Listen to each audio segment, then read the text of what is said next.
बच्चों, वर्ग और वर्गमूल के दूसरे भाग की वीडियो के साथ मैं आप लोगों के बीच उपस्थित हूँ। आज हम कुछ और संख्याओं का वर्ग निकालना सीखेंगे। इसके पहले हमने 2 अंकों की संख्याओं का वर्ग निकालना बहुत आसानी से सीखा था। उसी तरह से आज हम 2 और 2 से अधिक अंकों की संख्याओं का वर्ग निकालना एक आसान विधि से सीखेंगे। सबसे पहले आज हम उस संख्याओं का वर्ग निकालना सीखेंगे जिसके इकाई का अंक 5 हो, अर्थात जिसका यूनिट डिजिट 5 हो। उस संख्याओं का वर्ग कैसे निकालते हैं, आइए बहुत ही आसानी से। सपोज करिए हमें 15 का वर्ग निकालना है, 15 का वर्ग निकालना है। तो हम क्या करेंगे, सबसे पहले 5 के वर्ग को लिख लेंगे। 5 का वर्ग 25। इसके बाद में जो ये संख्या इसके पास का जो अक्षर संख्या है, अंक है 1, 1 के बाद कौन सी संख्या आती है, 2। इसका गुणनफल ज्ञात करेंगे, 2 एकम 2, और इसको इसके पास लिख लेंगे। तो जो संख्या बनी वही 15 का स्क्वायर होगा, अर्थात 2 2 5 225 15 का वर्ग हुआ। इसी तरह से सपोज करिए हमें 65 का स्क्वायर निकालना है। 65 इसके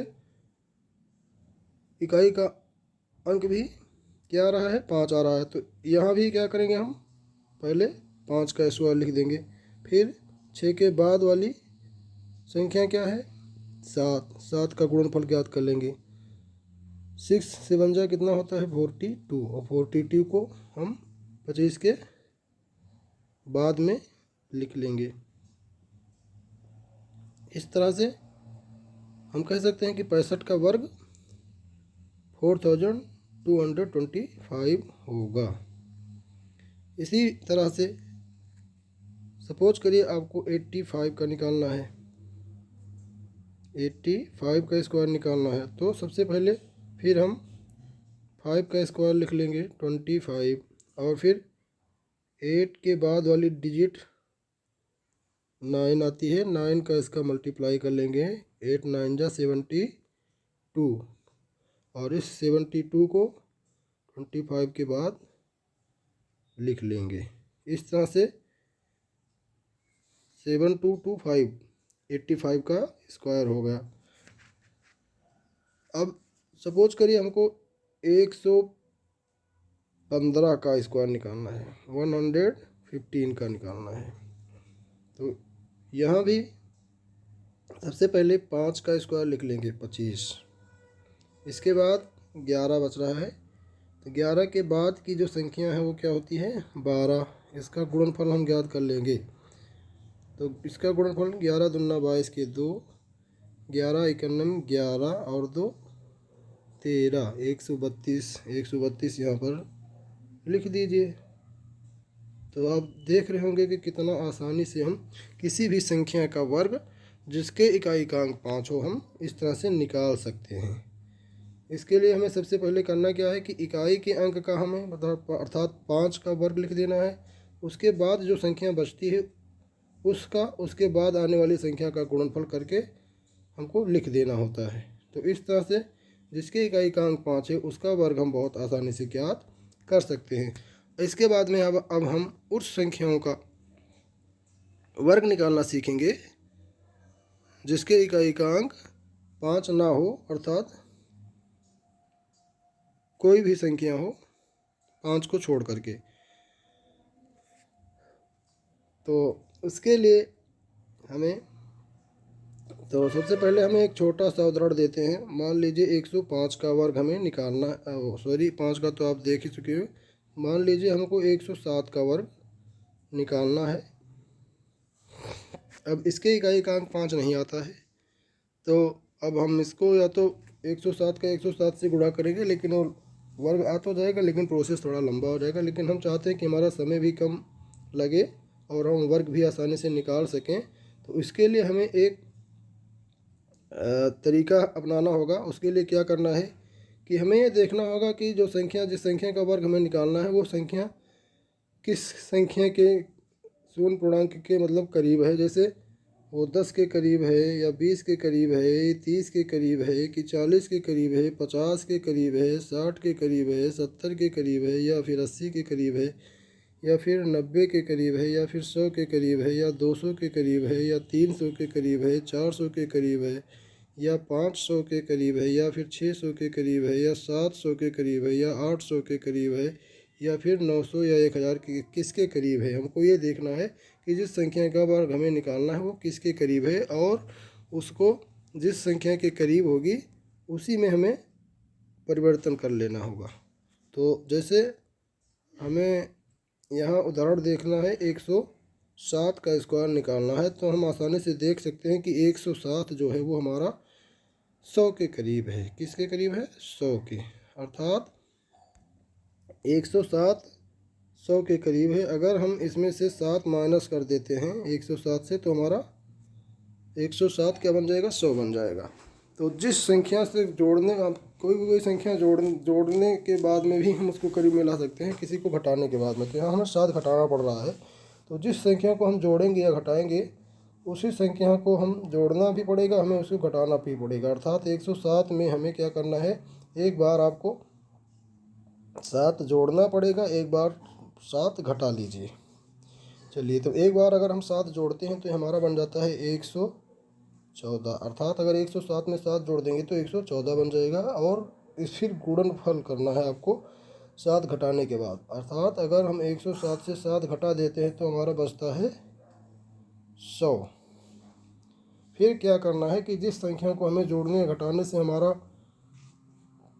पूरा संख्या मतलब 100 या 200 300 400 जो बना, जो घटाने पर, उसी संख्या का वर्ग। अर्थात 7 घटाने पर हमारा 100 बना था, तो 7 का भी हमें वर्ग निकाल लेना पड़ेगा। 7 सता 49। अब 114 को 100 से गुणा कर दीजिए, तो 114 से अगर गुणा करते हैं तो 114 एक करने में 114, और यहाँ 2 जीरो बढ़ा दीजिए। और फिर जो ये वर्ग निकाले हैं हम, इस वर्ग को भी इसमें जोड़ दीजिए। ये हो जाएगा 9 4 4 1 1। ठीक, तो इस तरह से हम किसी भी संख्या का वर्ग निकाल सकते हो। 1 से लेकर के 999 तक की संख्याओं का इस विधि से बहुत ही आसानी से निकाल सकते हो। अब हमें गुणा भी नहीं करना पड़ा, और आसानी से 1-2 बार जहाँ अभ्यास करें अपने आप आता चला जाएगा। 100 से गुणा करना कितना आसान हो गया। इसी तरह से चलिए एक उदाहरण और देता हूँ। जैसे जितने उदाहरण देते जाएंगे, अभ्यास करते जाएंगे, उतना ही आसान आपको लगता जाएगा और आपको समझ में आता जाएगा। चलिए ठीक है, मान लीजिए अब हम आपको उदाहरण देता हूँ 223 का। ठीक, 223 का स्क्वायर मान लीजिए हमको निकालना है। अब देखते होंगे कि ये 223 किसके करीब है? 200 के करीब है। अगर हम इसमें 23 कम कर दें तो क्या बचेगा हमारा? 200। तो एक बार हमें 23 कम करना है। 223 से एक बार क्या करिए, 23 जोड़ दीजिए, और एक बार 23 कम कर दीजिए, और फिर इस 23 का भी हमें स्क्वायर निकाल लीजिए। चलिए, तो 23 अगर हम जोड़ देते हैं तो ये 223 में अगर 23 जोड़ते हैं तो कितना बन जाता है? 246 बन जाता है। और फिर गुणा कर दीजिए 23 कम करने के बाद। 23 कम करते हैं तो बचता है 200। ठीक, और अगर हम 23 का वर्ग निकालते हैं तो हमने बताया था कि आप 50 तक का कम से कम तो याद ही कर लीजिए। अगर आपने याद नहीं किया है तब भी कोई बात नहीं, आप क्या करिए, पहले वाली विधि जो हमने पहले वीडियो में बताई थी उस विधि से आप 23 का वर्ग भी निकाल सकते हैं। तो यहाँ 2 दूनी 4, 3 त्रिका 9, और 2 तिहाई 6 का दोगुना कर दीजिए 12। यहाँ पर जोड़ दीजिए एक अंक को छोड़ते हुए, अर्थात 9 2 4 1 529। अगर आपने याद किया होगा तो 23 का वर्ग 529 होता है। नहीं याद किया था तो आप इस विधि से लगा सकते हो, कोई ज़्यादा समय नहीं लगा। अब इसको गुणा कर लीजिए 246 का 200 से। तो 200 से गुणा करने के लिए आप केवल 2 से गुणा करिए। 2 छक 12 के 2, 2 चौको 8, 1 हासिल आई 9, 2 दूनी 4, और 2 जीरो अंत में बढ़ा दीजिए ये वाला। ठीक है, यहाँ पर 2 जीरो बढ़ा दिया। अब 529 इसमें आपको ऐड कर देना है। 529 इसमें ऐड कर दीजिए। चलिए, ये 9 2 5 2 7 और 9 4। तो इस तरह से 223 का स्क्वायर 49729 हुआ। ठीक है बच्चों, चलिए अब हम एक और बड़ा उदाहरण देखते हैं। आप लोग सोचते हैं कि छोटे छोटे सवाल लग जाते हैं लेकिन बड़े नहीं लगेंगे, लेकिन हम बड़े उदाहरण को भी लेकर आपको बताएंगे, छोटे से बड़े की तरफ चल रहे हैं कि ताकि आपके समझ में आता चला जाए। अगर कहीं भी कोई दिक्कत होती है तो आप हमसे कमेंट बॉक्स में या हमारे व्हाट्सएप के माध्यम से भी पूछ भी सकते हैं। ठीक है, मान लीजिए हमें 789 का स्क्वायर हमें ज्ञात करना है। ठीक है, अब ये बड़ी संख्या है। अब इसको हम देखेंगे कि इसके करीब है। 789 है तो हम देखते हैं कि ये 800 के करीब में है। तो 800 अगर इसमें हम 11 जोड़ देते हैं, क्या क्या करते हैं, 11 अगर हम 789 में जोड़ देते हैं तो ये 800 बन जाता है। ठीक है, तो 800 बन गया। एक बार 11 जोड़ना है, एक बार 11 घटा भी दीजिए। अब 11 को जोड़ना भी पड़ेगा एक बार, और एक बार 11 घटाना भी पड़ेगा। अब 11 घटा कर गुणा कर देना है। तो 11 घटाएंगे तो 9 से 1 जाएगी तो यहाँ बचेगा 8, और फिर 8 से 1 जाएगी तो यहाँ बचेगा 7, और 7 पहले से है तो 778। और फिर 11 का भी स्क्वायर निकाल लीजिए, यहाँ हो जाएगा 121। तो अब 8 से इसको गुणा कर लीजिए पहले। 8 हटाइए 64 की 4, 8 सत्ते 56 और 6 हासिल आई थी तो 56, और 8 सत्ते 56 और 6 कितना हो जाएगा 62 के 2 हासिल, फिर आ गई 6, फिर 8 सत्ते 56 और 6 कितना हो गया 62। ठीक, और 2 जीरो ये वाला बढ़ा दीजिए यहाँ पर, और 121 को फिर इसमें ऐड कर दीजिए। ऐसे ऐड करने के बाद जो उत्तर है वही हमारा 789 का स्क्वायर हो जाएगा। इसको आप चेक कर सकते हैं। तो इस तरह से आपने देखा कि कितनी भी बड़ी संख्या क्यों ना हो, इस विधि से आप लगा सकते हो 1 से लेकर के 999 तक की संख्याओं का, यहाँ तक कि आप 4 अंकों की संख्याओं का भी गुण फल किए बिना उसका वर्ग ज्ञात कर सकते हो। इसके बाद में बच्चों हम सीखेंगे कि पूर्ण वर्ग संख्या क्या होती है। पूर्ण वर्ग संख्या, पूर्ण वर्ग क्या है?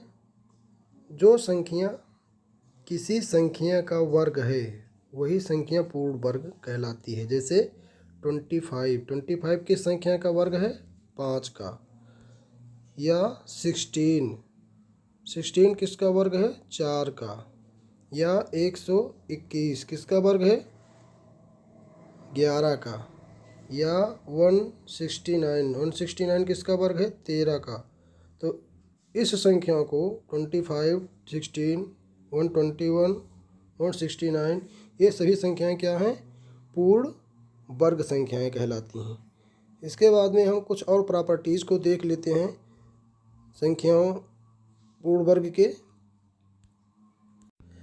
वैसी संख्या जिसके अंत में 2, 3, 7, 8 अंक रहे वह संख्या कभी भी पूर्ण वर्ग नहीं हो सकती है। जैसे मान लीजिए 12 हो गया, 18 हो गया, 28 हो गया, या फिर जिसके अंत में 7 है, 8 है, 2 है, ऐसी संख्याएं कभी भी पूर्ण वर्ग नहीं हो सकती हैं। ये संख्याएं कभी भी पूर्ण वर्ग नहीं हो सकती हैं। तो आपकी परीक्षा में कभी कभी पूछा जा सकता है कि निम्नलिखित में कौन सी पूर्ण वर्ग संख्या है, और ऐसे कुछ दे दिए।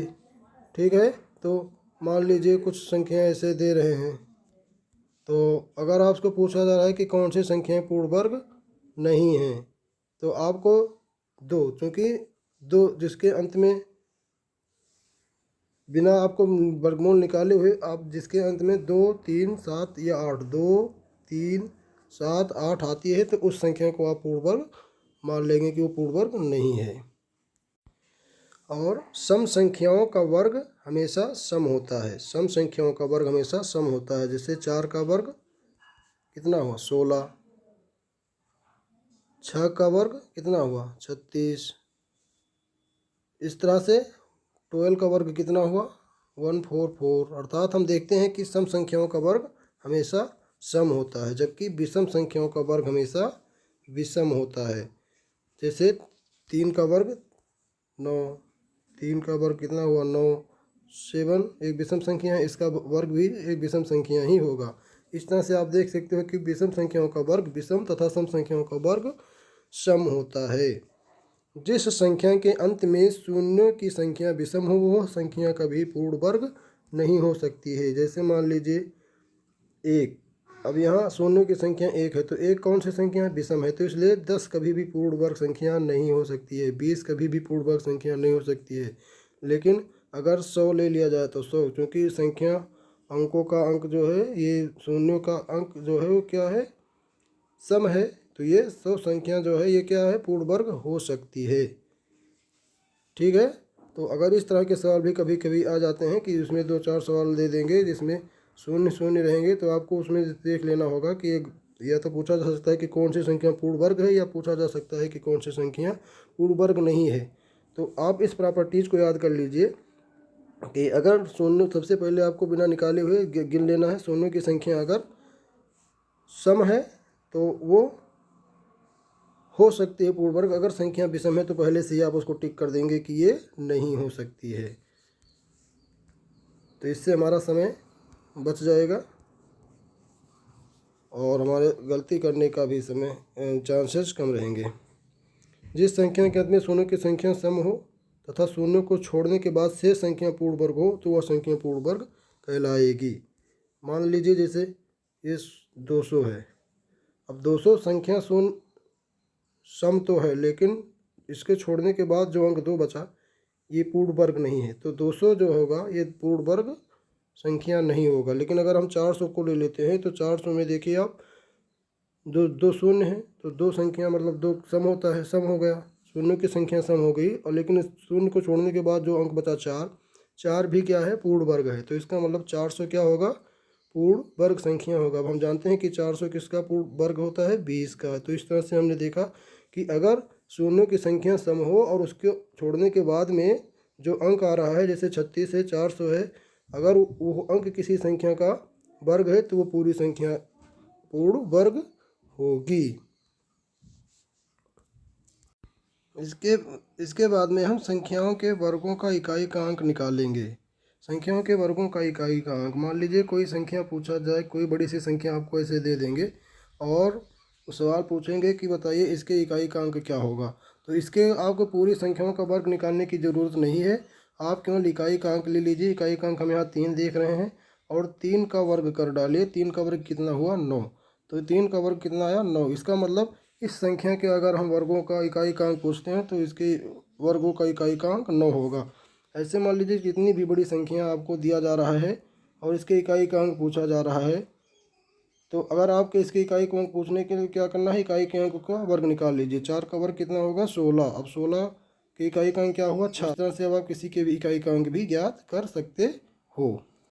इसके बाद में दो लगातार संख्याओं के वर्गों के बीच के अंतर को अगर हमें बताना है कि दो लगातार संख्याओं के वर्गों का अंतर क्या होगा, तो दो लगातार संख्याओं के वर्गों का अंतर, मान लीजिए 2 और 3 है, 2 और 3 के बीच का अंतर हमें अगर ज्ञात करना है वर्गों का, तो क्या करना है? हमें 2 और 3 को जोड़ देना है। तो 2 और 3 का जोड़ कितना हुआ? 5। तो यही हमारा 2 और 3 लगातार, या मतलब कोई भी संख्या हो, लगातार संख्याओं के वर्गों का अंतर होगा। जैसे उदाहरण के तौर पर यहाँ 15 और 16 दो लगातार संख्या हैं, इनके वर्गों का अंतर कितना हुआ? तो हम 15 और 16 को जोड़ दीजिए। 15 16 कितना हुआ? 31। अर्थात 15 और 16 के वर्गों का योग कितना होगा? अंतर कितना होगा? 31 होगा। यानी 15 और 16 के वर्गों का अंतर जो होगा, यानी 16 स्क्वायर माइनस 15 स्क्वायर, दोनों वर्गों का अंतर जो आएगा वो कितना होगा? 31 होगा। इसके बाद में दो लगातार संख्याओं के वर्गों के बीच की संख्याएं कितनी संख्याएं होती हैं। अगर मान लें पूछा जाए कि दो लगातार संख्याओं के वर्गों के बीच कितनी संख्याएं, अर्थात अगर पूछा जाए 2 और 3 के वर्गों के बीच कितनी संख्याएं होंगी, तो वर्गों के बीच की संख्याएं ज्ञात करने के लिए हमें क्या करना है कि दोनों संख्याओं को जोड़ देना है, दोनों संख्याओं को, अर्थात 2 + 3 कितना हुआ? 2 3 5 में 1 कम कर देना है, 5 - 1 अर्थात 4। अर्थात दो लगातार संख्याओं के बीच की अगर हमें संख्या बताना है कि दो लगातार संख्याओं के वर्गों के बीच कितनी संख्याएं हैं, तो उन दोनों संख्याओं का योग करने के बाद 1 कम कर दीजिए, वही हमारी संख्याएं होंगी। आप इस उदाहरण को देख सकते हैं ज़्यादा वीडियो ज़्यादा लंबा होता जा रहा है, इसलिए हम ज़्यादा चर्चा नहीं करेंगे। थैंक यू बच्चों। आज की टॉपिक यहीं पर समाप्त की जाती है। हाँ तो बच्चों, जैसा कि मैंने वर्ग से संबंधित सभी तथ्य इस पोस्ट में आपको अच्छी तरह से समझने का प्रयास किया है। आशा करता हूँ कि आपको इस पोस्ट की जानकारी हेल्पफुल लगी होगी और इसे समझने में कोई परेशानी नहीं होगी। अगर ऐसी कोई चीज़ जो आपके समझ में न आई हो तो आप कमेंट बॉक्स में कमेंट कर सकते हैं, हमें उन्हें समझाने में पूरा प्रयत्न करेंगे। धन्यवाद बच्चों, थैंक यू वेरी मच। आप सभी को हमारे साथ बने रहिए और वर्गमूल के लिए अगला वीडियो देखना ना भूलिए।